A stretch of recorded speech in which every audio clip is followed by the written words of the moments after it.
22 ساڵ بەسەر بڵاوکردنەوەی یەکەمین ڕۆژنامەی کوردی بە ناوی کوردستان تێدەپەڕێت.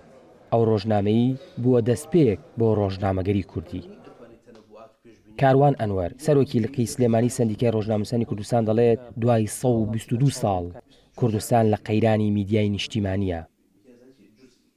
کاتی ئەومان هاتووە کە میدیایکی نیشتیمانیمان هەبێت، میدیا دەسەڵاتی یەکەم بێت، دەسەڵاتی چوارەم و بخێنە دەسەڵاتی یەکەم وەکو ئەو وڵاتانی کە دیموکراسی بەرقەرارە.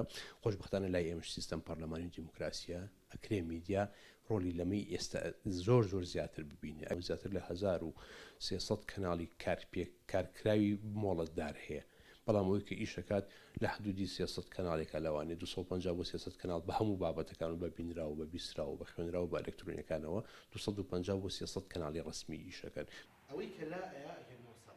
ئەم مامۆستایی زانکۆیش پێی وایە قۆناغی ئێستەی کوردستان ئەوە لە میدیا دەخوازێت نیشتیمانیانە بەرپرسانە مامەڵا لەگەڵ دۆخ و پێشهاتەکان بکرێت.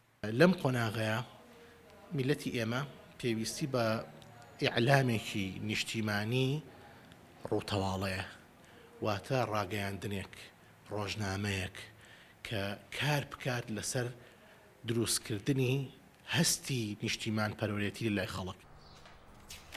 22 نیسانی 1898 واتە 122 ساڵ بەر لە ئێستا مێقداد مەدحەت بەدرخان لە قایرەی پایتەختی مسر ڕۆژنامەی کوردستانی بڵاو کردەوە. هەنگاوێک مەشخەڵی ڕووناکی بۆ ڕۆژنامەنووسان هێنا کە کوردیش دەتوانێت خاوەنی ڕۆژنامە و تەلەڤیزیۆن و ڕادیۆ و بڵاوکراوی خۆی بێت.